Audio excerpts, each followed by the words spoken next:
Montreal's police chief is reflecting on his first 100 days as police chief of this city. Fady Dagher joins us now on the line. Mr. Dagher, Chief Dagher, welcome to the program.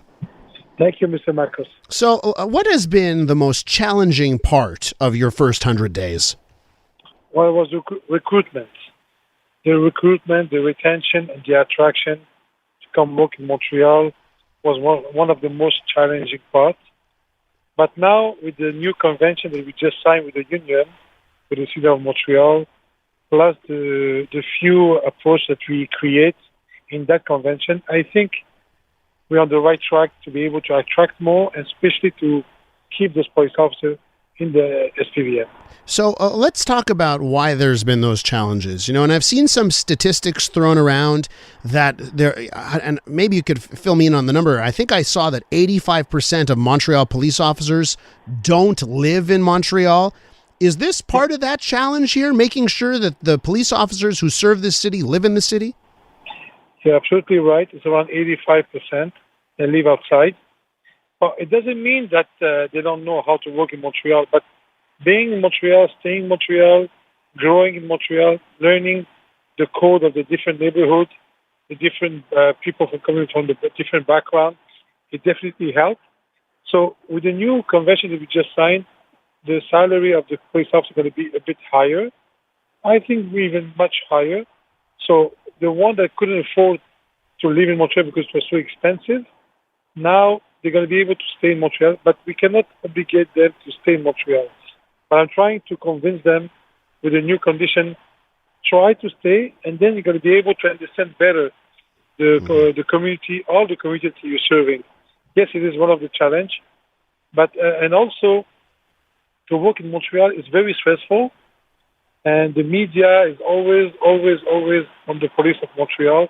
I was a chief in Longueuil, and I didn't feel that pressure. Coming to Montreal, it's a constant pressure. People have a high standard expectation from the police officer, so they feel the pressure being filmed, being on the target all the time. So that's why sometimes they don't come to Montreal. So let me ask you: do you think that either how the media covers the Montreal police force or its social media, do you feel it's unfair to the work that police officers do in the city? I don't think it's unfair. I definitely think most of the journalists do the job really very, very ethically, very well. But some of them, like anybody in society, some of them they don't do it the same way. But that's not the reason. As a human being, being always in the news, is being always filmed, have that pressure on your shoulders all the time. Any human being will feel that pressure. And the fact that the media covers so much the police officer, I think is healthy. It gives the society a chance to know the truth. So, no, for me, it's not the journalists are doing the bad job.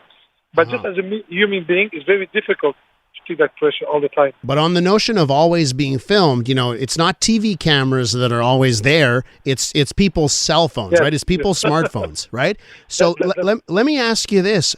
Are Montreal police officers at times stopping themselves from doing police work or intervening in situations because they're worried about the cell phone that will capture it? They'll post 15 seconds of it online to make a police officer look bad when a 10-minute or 20-minute intervention paints a different picture? You're absolutely right. And I already mentioned it in the news before. We feel that some of the police officers are disengaging. Some of the police officers, when they feel that pressure, they feel they retain themselves. And I keep telling them, you can't do that. You cannot, if the crime is on the left, you have to look on the left. You cannot look on the right. But to be honest with you, yes, I felt, and even there's a study at the Academy of the Police, the study has been done of the disengagement of the police officer in the province of Quebec, not in Montreal. Because at one point, they felt discouraged to see how fast they've been judged by the social media. Was capture of the camera in 15 seconds. You're right. When the intervention takes 10 minutes, they just cut one part of the event and they pass it all over the news.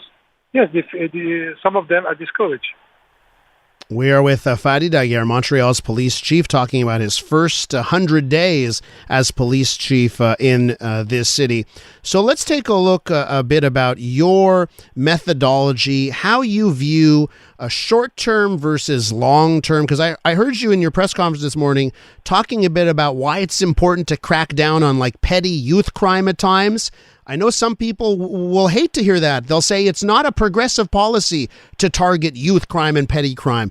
But tell me about your method, and where do you think the mix is between short-term crackdowns versus, long-term building towards the future?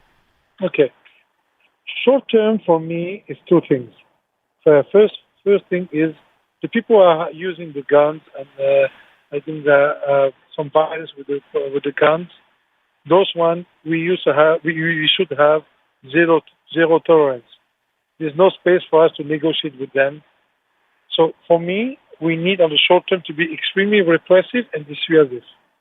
In the meantime, what I focus on, because by learning from what's happening in the state and in Toronto, we should giving an approach on the short time to be able to work on those little crimes, like when you're shoplifting in the store, because as soon as the kid don't feel any pressure, any consequences on those little crimes, very fast he starts learning to become tougher and tougher, and slowly he starts doing some fraud, using the PCU as a fraud, using the crypto money, and then slowly starts stealing cars.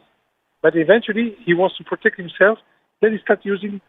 He buys a gun to protect himself because he knows that the other criminals are going to try to give him competition. So for us, it's important to work. And what we realize, most of the young kids who are doing the tough crime now, that we have to be tough on them, are barely 16, 17, 18 years old.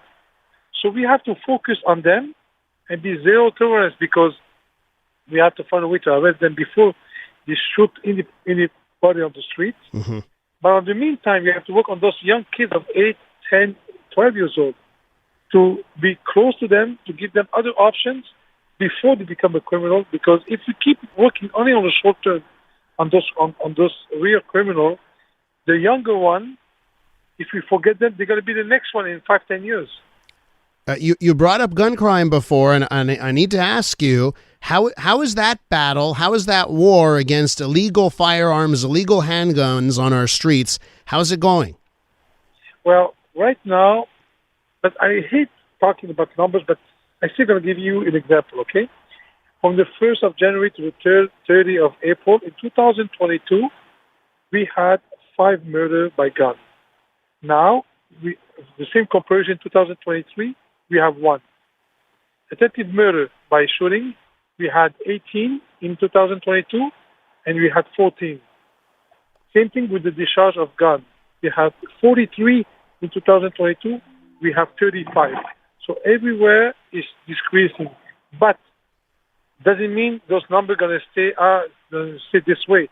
Tomorrow something can happen, and then you're going to tell me, Fady, it's been increasing. And you're going to be right. But what we're doing now, different than last year, we are focusing on the individual, on his behavior, focusing on the group of criminals. So we want to be able to work with our renseignement, our intel, and our données probantes to be able to focus on the right person. So if Fady Dagher is one of the kids that used to do shoplifting, then slowly start doing some fraud, and eventually is stealing cars, so he's going to be our next target. We know that he's going to become a tough target. So why don't we arrest him before and try to be sensitive with his family, his partners around, to try to keep him outside the criminal before he become a real criminal. One last question for you. 100 days in, let's look forward to the next 100 days. What's your focus for this summer? Well, for the summer, it's all the gun violence. For me, we cannot have the same episode, the same bilan like last year. So my main focus is recruitment, get closer and closer to the community, all the communities, to try to be to have less mistrust between each other and to control the gun violence on the streets. Fady Dagher is Montreal's police chief. It is always a pleasure talking to you. Thank you for taking the time for our listeners 100 days in. I appreciate it. Thank you, Mr. Marcus. That is Fady Dagher.